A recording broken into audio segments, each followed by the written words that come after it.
या आपण आजच्या भक्तीला सुरुवात करूया. आपण प्रार्थना करू.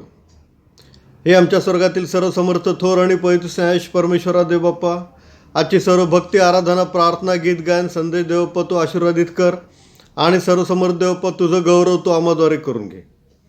देवबाप्पा 10 ऑक्टोबरपासून तू सर्व चर्चेस मंदिरं उघडत आहेस म्हणून आम्ही तुला धन्यवाद देतो. देवप्पा तुझं गौरव सदैव तुझ्या मंदिरामध्ये व्हावं, तुझ्या नावाची स्तुती व्हावी म्हणून देवबाप्पा तू ही मंदिरं पुन्हा उघडत आहेस म्हणून आम्ही तुझे उपकार मानतो. प्रभूजी तुझ्या नामाला धन्यवाद देतो. या करोना महामारीपासून तू आम्हा सर्वांचा सांभाळ कर, आमचं संरक्षण कर आणि आमच्यावर दया कर. तिसरी करोनाची लाट आमच्या महाराष्ट्र राज्यामध्ये व आमच्या भारत देशामध्ये आणि इतर कुठल्याही देशामध्ये तू येऊ देऊ नकोस. आमच्यावर दया कर. ही लहान प्रार्थना आमचा धन्य तारणारा प्रभू येशू ख्रिस्त याच्याद्वारे मागतो नाही बापा, आमेन. आपण देवाच्या गौरवासाठी एक गीत गाऊया. गीत क्रमांक आहे 423. गीत क्रमांक आहे 423.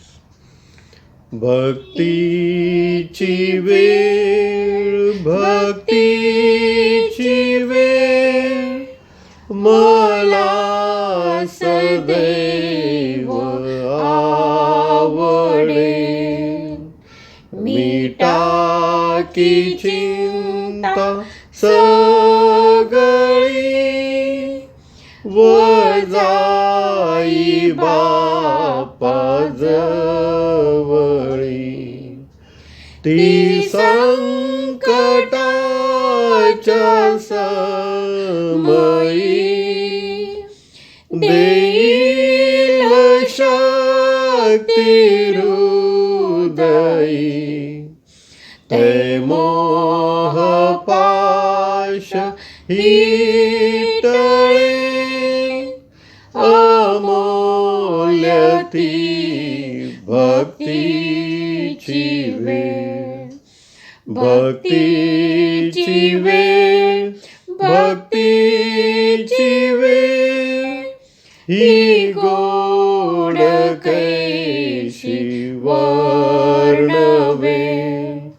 करी मला ती प्रेरणा देवा मी अर्पी प्रार्थना. त्या ठाई भाव ठेवूनी व भार सर्व टाकूनी. कृपा अनंत ते मिळे ही धन्य हो भक्तीची वेळ. भक्तीची वेळ, भक्तीची वेळ जीवा आधार ही लाभे. देहातुनी सुटून जाई वरी चढून. पवित्र होती भावना, समाप्त सर्व प्रार्थना. जयकार हो गर्जे सफळ ही भक्तीची वेळ. प्रभू तुम्हासह असो आणि तुझ्या आत्म्यासह असो. संत मत्ताईने लिहिलेल्या शुभवर्तमानामध्ये 8व्या अध्याय शुभवर्तमान लिहिले आहे. त्याच्या पहिल्या ओळीपासून पवित्र शुभवर्तमानास प्रारंभ होतो. कुष्ठरोग्याला बरे करणे. मग तो डोंगरावरून उतरल्यावर लोकांचे थवे त्याच्या मागे चालले आणि पहा, एक कुष्ठरोगी त्याच्याकडे आला व त्याच्या पाया पडून त्याला म्हणाला, प्रभूजी, आपली इच्छा असली तर मला शुद्ध करण्यास आपण समर्थ आहात. तेव्हा त्याने हात पुढे करून त्याला स्पर्श केला व म्हटले, माझी इच्छा आहे, शुद्ध हो. लगेच त्याचे कुष्ठ जाऊन तो शुद्ध झाला. मग येशूने त्याला म्हटले, पहा, हे कोणाला सांगू नकोस, तर जाऊन स्वतःस याजकास दाखव आणि त्यांना प्रमाण पटावे म्हणून तुझ्या शुद्धीकरता मोशेने नेमलेले अर्पण वहा. हे प्रभू श्री ख्रिस्ताचे शुभवर्तमान आहे. हे ख्रिस्ता तुझी स्तुती असो. आपण प्रार्थना करूया. हे सर्वसमर्थ थोर आणि पैशांश परमेश्वरा देव बाप्पा, तुझ्या वचनाची भाकर मोडत असताना प्रभू तू आम्हाबरोबर राहा. तुझं गौरव तू आम्हाद्वारे करून घे आणि काही चुकल्यास प्रभूजी तू आम्हाला क्षमा कर. तुझं वचन आमच्या अंतःकरणात रुजावं, त्याचा वृक्ष व्हावा आणि त्याला पवित्र आत्म्याची फळं यावीत, असं तू दयेने कृपेने कर. तुझं वचन देवप्पा तू आम्हाला समजावून सांग. तुझं गौरव तू आम्हाद्वारे करून घे. काय चुकल्यास प्रभूजी तू आम्हाला क्षमा कर. ही लहान प्रार्थना आमचा धन्य तारणारा प्रभू श्री ख्रिस्त याच्याद्वारे मागतो नाही बाप्पा. आमेन. देवाची स्तुती असो. आजचा संदेशाचा विषय आहे बराक. बराक हे नाव आपल्याला माहिती आहे, कारण बराक ओबामा हे अमेरिकेचे राष्ट्राध्यक्ष होते आणि ते जगभर नाव ते प्रसिद्ध आहे. बराक म्हणजे आशीर्वाद. बराक हा इब्री शब्द आहे. बराक म्हणजे आशीर्वाद.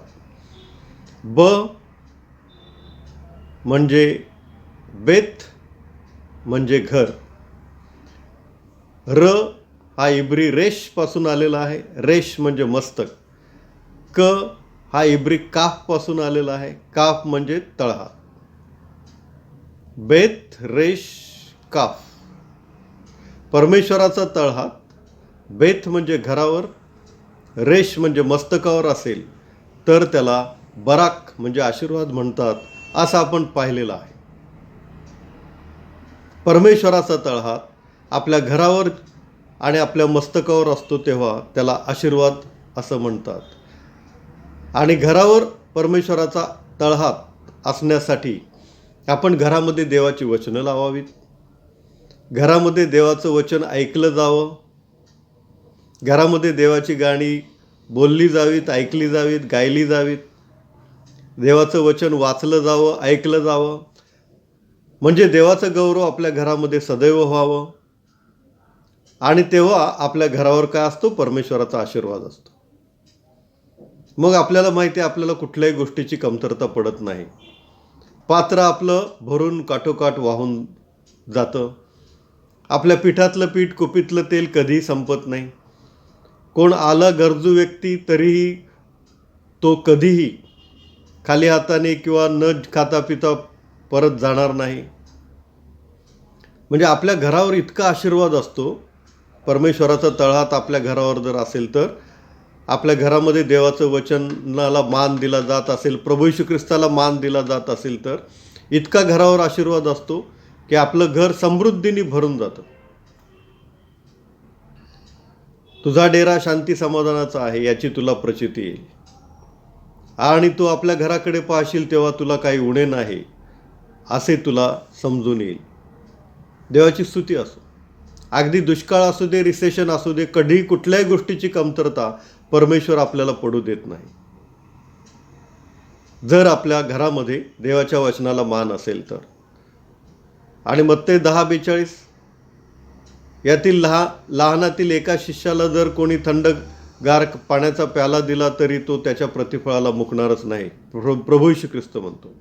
म्हणजे देवाचा सेवक जर, सुवार्थिक जर आपल्या घरी आला आणि त्याचा आपण योग्य मान सन्मान केला तर ते देवाला आवडतं. कारण देवाचा सेवक देवाने नेमलेला आहे. आणि तुम्ही देवाच्या सेवकाचा मान करता तेव्हा तुम्ही देवाचा मान सन्मान करता. कारण कुरकुर करणारे लोक जेव्हा मोशेला बोलले तेव्हा परमेश्वर बोलला, ते तुला नाही, ते मला बोलले. म्हणजे जेव्हा आपण देवाच्या सेवकाचा मान सन्मान करतो तेव्हा आपण देवाला आदर देतो. कारण देवाने पाठवलेला. ॲपॉस्टल म्हणजे प्रेषित हा ग्रीक शब्द आहे. ॲपॉस्टोलो. ॲपॉस्टोलो म्हणजे देवाने पाठवलेला. तर जो देवाचा सेवक असतो तो देवाने पाठवलेला असतो. आणि तो जेव्हा घरी येतो, मग ते 10:42 प्रमाणे जेव्हा आपण त्याचा आदर करतो, मान करतो, तेव्हा परमेश्वर आपल्याला आशीर्वाद देतो. त्या घरामध्ये कधीही कुठल्याही गोष्टीची कसलीही कमतरता पडणार नाही. तरुण सिंहासही वाण पडेल, परंतु देवाचं भय बाळगणाऱ्यास कोणत्याही चांगल्या वस्तूची वाण पडणार नाही. देवाची स्तुती असो. म्हणजे घरावर आशीर्वाद असेल तेव्हा घर आपलं समृद्धीने भरलेलं असतं, बहरलेलं असतं. आणि जैतुनाचा वृक्ष जसा हिरवागार असतो, त्याला पालवी फुटलेली असते, तसं आपलं घर हे बहरलेलं, टवटवीत, नेहमी अगदी पाण्याच्या प्रवाहाजवळ लावलेल्या झाडाप्रमाणे ते असतं आणि ते वर्षभर फळ देत राहतं.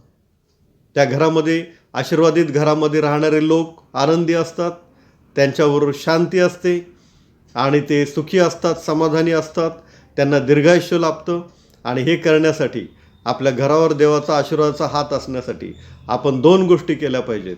पहिली गोष्ट म्हणजे अशी की आपण देवाचं वचन घरामध्ये रोज ऐकलं पाहिजे, देवाची गाणी ऐकली पाहिजेत.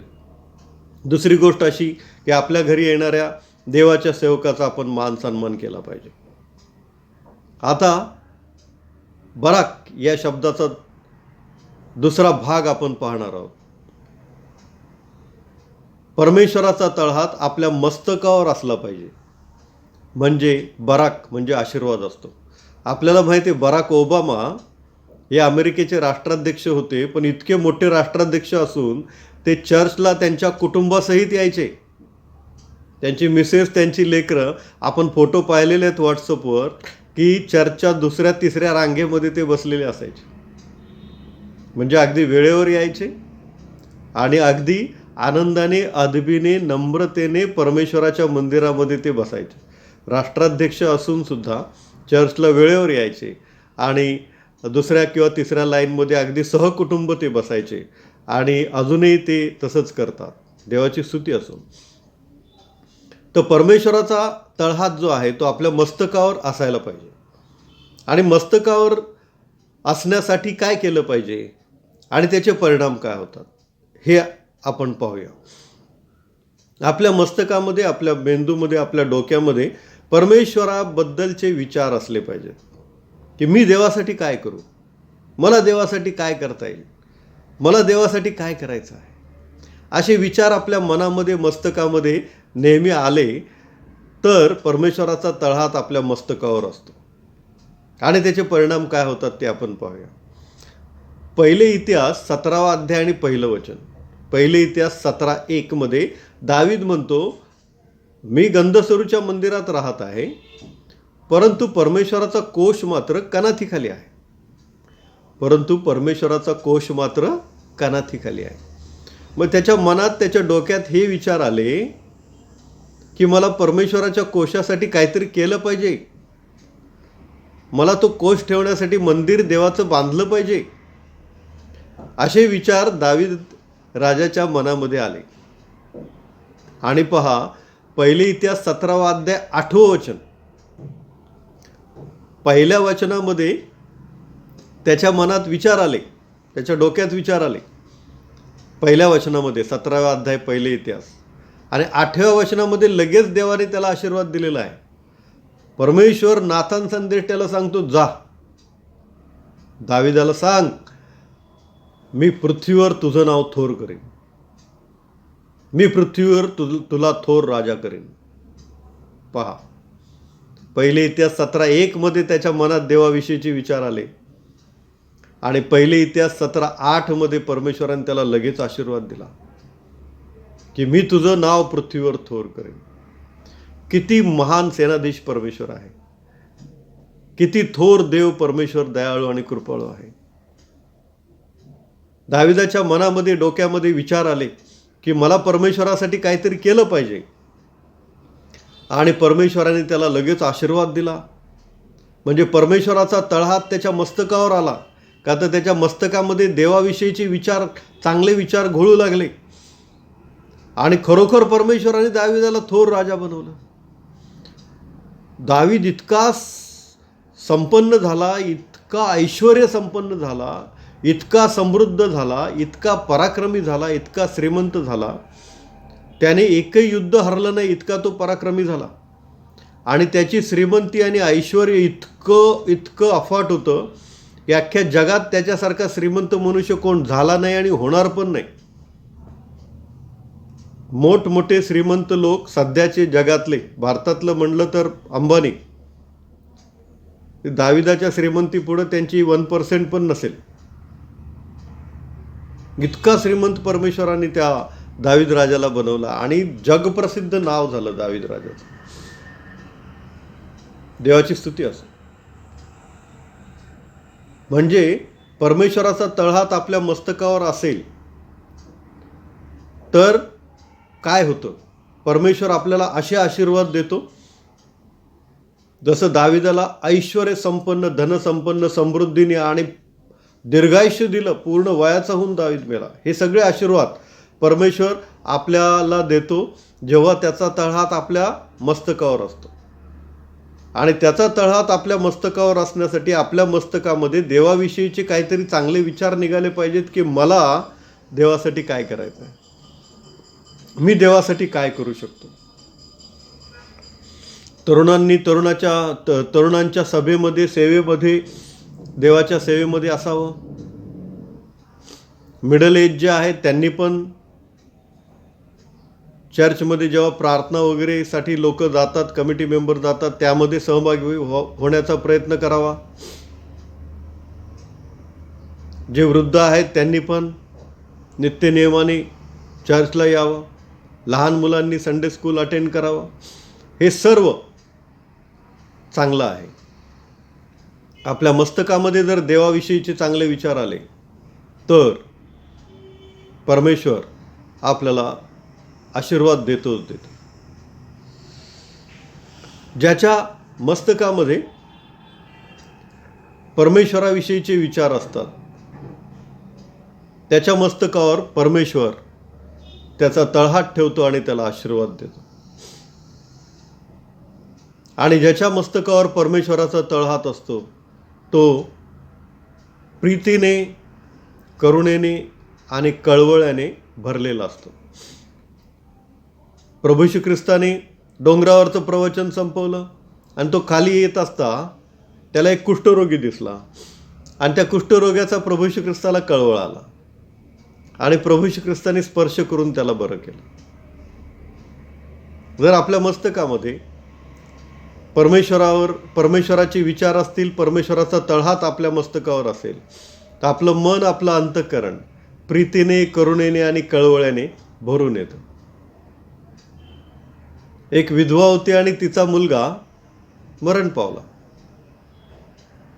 विधवा म्हणजे तिला कुणाचा आधार नाही आणि एकुलता एक मुलगा होता तो पण मरण पावला. आणि त्याची अंत्ययात्रा चालली होती तेव्हा प्रभू श्री ख्रिस्त तिथे आला. अक्षरशः त्या विधवेने काहीही विनंती केली नाही, प्रार्थना केली नाही, येशू ख्रिस्ताला सांगितलं नाही की हे देवा बघ माझं काय झालं, काहीच नाही, काहीही नाही. तरी प्रभू श्री ख्रिस्ताला तिचा कळवळ आला. प्रभू श्री ख्रिस्ताने त्या मुलाच्या तिरडीला स्पर्श केला आणि तो मुलगा जिवंत झाला. हा जो कळवळ आहे तो आपल्या मनामध्ये उत्पन्न होतो जर परमेश्वराचा तळहात आपल्या मस्तकावर असेल तर. आपल्या नातेवाईकामध्ये कुणाला शिक्षणाची गरज असेल, आपण देऊ शकत असू तर आपण अवश्य देतो. कारण आपलं मन हे प्रीतीने, करुणेने, कळवळ्याने भरलेलं असतं. कोणाला काही गरज असेल नोकरीविषयी, घर घेण्याविषयी, तरी आपण ती मदत करतो. कारण तुमचं पात्र इतकं भरून वाहत असतं की ते ठेवणार तरी कुठे, अशी अवस्था तुमची झालेली असते. आणि मग तुम्ही जर दिलं तर ते अधिक वाढेल, नाही दिलं तर ते कमी होईल. कारण परमेश्वराचा आशीर्वाद हा समृद्धी देतो, त्याबरोबर तो आणखी कष्ट देत नाही. नीतिसूत्रे 10वा अध्याय आणि 22वा वचन हे आहे. म्हणजे परमेश्वराचा तळहात जर आपल्या मस्तकावर असेल तर आपल्या मनामध्ये प्रीती असते, आपल्या मनामध्ये करुणा असते, आपल्यामध्ये कळवळ असतो. आणि म्हणून दावीद याने त्याच्या मित्राचा मुलगा मफीबोशेत याला, तो लंगडा भिकाऱ्यासारखा असून पण आणि दावीद राजा असून पण तो त्याच्या पंक्तीला घेऊन बसत असे जेवताना. म्हणजे प्रीती, करुणा, कळवळा या गोष्टी आपल्यामध्ये असतात जर परमेश्वराचा तळहात आपल्या मस्तकावर असेल तर, परमेश्वराचा तळहात आपल्या मस्तकावर असेल तर आपण नम्र असतो. देवाचा कोश सियोन पर्वतावर घेऊन जात असताना दावीद राजा असूनही त्या कोशापुढे नाचला, बेभान होऊन नाचला. तो विसरून गेला की तो राजा आहे. त्याने सणाचं एफोद कमरेला गुंडाळलं होतं आणि तो उघडा होता, आणि तो विसरून गेला की तो उघडा आहे. तो विसरून गेला की तो राजा आहे. परंतु देवाच्या कोशापुढे तो नाचला आणि तो मी म्हणतो मी नाचीन, मी परमेश्वरापुढे तुच्छ होईन. राजा असून तो इतका परमेश्वरापुढे नम्र झाला. याचं कारण परमेश्वराचा तळहात त्याच्या मस्तकावर होता. परमेश्वराचा तळहात आपल्या मस्तकावर असेल तर आपण नम्र असतो. आपल्यामध्ये प्रीती असते, करुणा असते, कळवळ असते. आणि परमेश्वराचा तळहात आपल्या मस्तकावर असेल तर परमेश्वर आपल्याला समृद्ध करतो. परमेश्वराचा तळहात आपल्या मस्तकावर असेल तर आपल्याला प्रकटीकरण असतं. योहानाला फात्मे बेटावर प्रकटीकरण झालं. त्याला स्वर्ग दिसला, स्वर्गामध्ये असलेला प्रभू येशू ख्रिस्त दिसला, सिंहासनावर बसलेला दिसला, समयामधून चालत असलेला दिसला. त्याचा चेहरा सूर्यासारखा तेजस्वी असलेला दिसला. यास्पे आणि सारदी या रत्नांसारखा तो दिसला. देवाची स्तुती असो. हे प्रकटीकरण आपल्याला मिळतं. प्रभू येशू ख्रिस्त आपल्याला समजतो. परमेश्वराचा तळहात जर आपल्या मस्तकावर असेल तर प्रभू येशू ख्रिस्त आपल्याला समजतो. दाविदालाही प्रकटीकरण झालं प्रभू येशू ख्रिस्ताचं. त्याच्या वस्त्रावर चिठ्ठ्या टाकतील आणि पुष्कळ प्रकटीकरण आहे. यशालाही प्रकटीकरण झालं 53व्या अध्यायामध्ये. येशू ख्रिस्त वधस्तंभ घेऊन जात असतानाच त्याला रूप नव्हते, त्याला शोभा नव्हती. त्याचकडे पाहिले असता त्याजवळ मन बसेल असे त्याच्या ठाई सौंदर्य नव्हते. म्हणजे हे जे प्रकटीकरण आहे ते प्रकटीकरण आपल्याला होतं. म्हणजे प्रभू येशू ख्रिस्त आपल्याला अधिक समजतो. हे केव्हा होतं? जेव्हा परमेश्वराचा तळहात आपल्या मस्तकावर असेल तर. काही गोष्टी आपण शिकलो. बराक म्हणजे आशीर्वाद, ब म्हणजे बेथ, बेथ म्हणजे घर, रा रेश मस्तक, क काफ तळहात. परमेश्वराचा तळहात जर आपल्या घरावर आणि मस्तकावर असेल तर परमेश्वराचा आशीर्वाद आपल्यावर असतो. घरामध्ये असण्यासाठी, परमेश्वराचा तळहात आपल्या घरामध्ये असण्यासाठी आपण देवाचं वचन ऐकलं पाहिजे, देवाचं गौरव केलं पाहिजे घरामध्ये, आणि घरामध्ये आलेले देवाचे सेवक, पाळक, सुवार्तिक यांचा मान सन्मान आदर केला पाहिजे. जर असं केलं तर परमेश्वर आपलं घर समृद्धीने भरून टाकेल. कधीच काहीच कसल्याच गोष्टीची कमतरता पडणार नाही. परमेश्वराचा तळहात जर आपल्या मस्तकावर असेल, देवाचे विचार जर आपल्या मस्तकामध्ये येत असतील, आपल्या मनामध्ये येत असतील, तर परमेश्वर आपल्याला विपुल आणि भरपूर असा आशीर्वाद देतो. जसं दाविदाला परमेश्वराने आशीर्वाद दिला की मी तुझं नाव थोर करेन, पृथ्वीवर थोर करेन, आणि ते केलं. परमेश्वराचा तळहात आपल्या मस्तकावर असेल तर आपण लीन असतो, नम्र असतो, परमेश्वरापुढे पण, मनुष्यापुढे पण. आपल्या मनामध्ये प्रीती असते, आपल्या मनामध्ये कळवळ असतो, आपल्या मनामध्ये करुणा असते, आणि आपल्याला प्रभू येशू ख्रिस्त अधिक अधिक समजतो. आपल्याला त्याचं प्रगटीकरण होत जातं.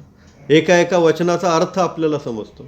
कधी कधी परमेश्वर आपल्याशी बोलतो आणि ते आपण आपल्या कानांनी शब्द ते ऐकतो, आणि ज्या भाषेत आपण बोलतो त्याच भाषेमध्ये प्रभू येशू ख्रिस्त आपल्याशी बोलतो आणि ते आपण आपल्या कानांनी ऐकतो. हे प्रगटीकरण होण्यासाठी परमेश्वराचा तळहात आपल्या मस्तकावर असायला हवा, आणि तो असण्यासाठी आपल्या मस्तकामध्ये, आपल्या मनामध्ये सदैव परमेश्वराचे विचार असायला हवेत. आणि जर परमेश्वराचा तळहात आपल्या मस्तकावर असेल तर परमेश्वर आपल्याला पुष्कळ आशीर्वाद देतो. कधीही कुठल्याही गोष्टीची कमतरता पडणार नाही, आणि आपल्याला प्रभू येशू ख्रिस्ताचं प्रगटीकरण होतं, आणि आपण देवापुढे आणि मनुष्यापुढे लीन आणि नम्र, करुणामय आणि कळवळा असे असणारे असतो. आपण प्रार्थना करूया. हे सर्वसमर्थ देव बाप्पा, बराक या शब्दाचा अर्थ तू आम्हाला समजावून सांगितलास. परमेश्वराचा तळहात आपल्या घरावर आणि मस्तकावर असतो, तेव्हा परमेश्वराचा आशीर्वाद आपल्यावर असतो. तेव्हा कुठल्याही गोष्टीची कमतरता आपल्याला पडत नाही. समृद्धीने आपण भरले जातो आणि आपलं मन हे लीन, नम्र, प्रीतीने भरलेलं आणि कळवळ्याने भरलेलं असतं. आणि परमेश्वर येशू ख्रिस्ताचं प्रगटीकरण आम्हाला देतो. या गोष्टी तू आम्हाला शिकवल्यास म्हणून आम्ही तुला धन्यवाद देतो. ही लांब प्रार्थना आमचा धन्य तारणारा प्रभू श्री ख्रिस्ताद्वारे मागतो नाही बापा. आमेन. आमेन. आपण आपली अर्पणे आदराने व सद्भावाने प्रभूला सादर करूया. यावेळेला गीत क्रमांक 506 हे पहिलं आणि शेवटचं कडवं म्हणून. मंडळीसाठी काही सूचना आहेत त्या येणेप्रमाणे आपण केअर फंड चालू केलेला आहे. कांचन ओहोळ या आपल्या चर्चच्या दाराशी आहेत आणि त्या आजारी आहेत पॅरालिसिसने. त्यासाठी आपण केअर फंड चालू केलेला आहे. केअर फंडची कमीत कमी रक्कम आपल्याला 1,000 रुपये द्यायची आहे आणि जे लोक देऊ शकतात त्यांनीच द्यायचे आहे. ज्यांना देवाने आशीर्वादित सधन केलेलं आहे त्यांनी ती द्यायची आहे. आणि ती देत असताना तुम्ही 1 महिन्याला द्या, 2 महिने द्या, 3 महिने द्या, 6 महिने द्या, अशी ती द्यायची आहे. चर्च 10 ऑक्टोबर 2021 रोजी रविवारी सकाळी 9 वाजता भरेल. आणि चर्चचे जे कोरोनाविषयीचे प्रोटोकॉल आहेत ते आपल्या चर्चच्या ग्रुपवर आम्ही टाकलेले आहेत. ते प्रोटोकॉल आपण पाळायचे आहेत आणि मंडळीने चर्चला यायचं आहे. देवाची स्तुती असो की परमेश्वर पुन्हा चर्चेस उघडत आहे.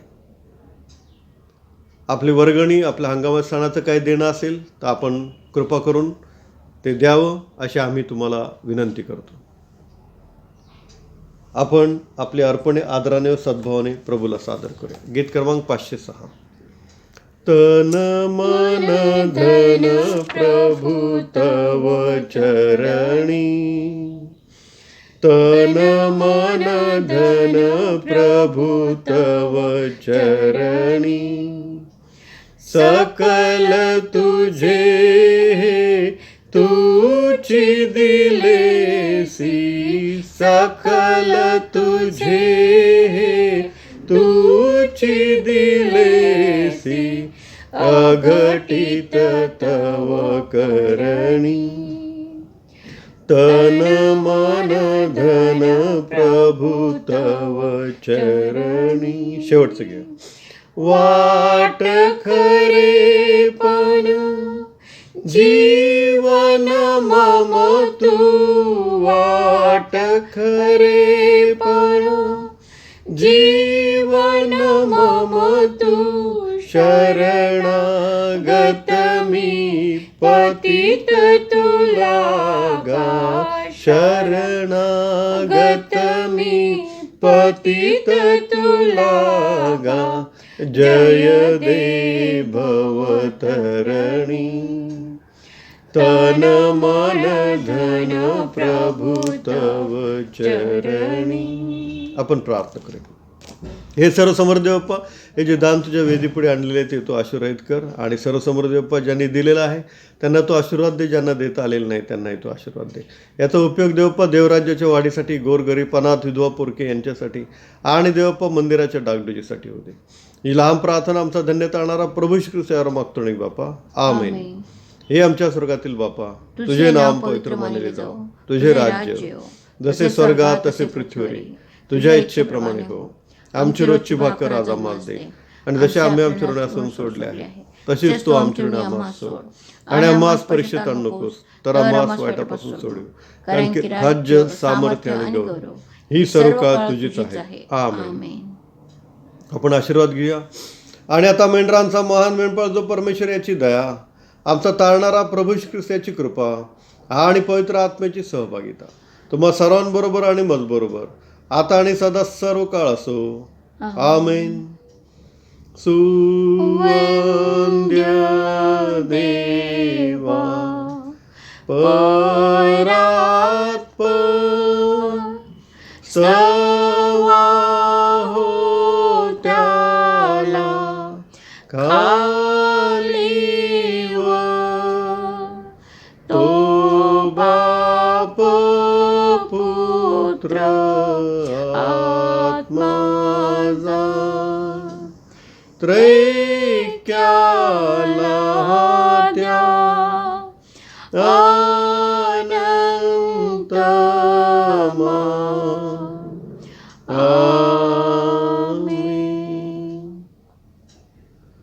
प्रभूशीची शांती तुम्हा सर्वांबरोबर असो. आमेन. आमेन.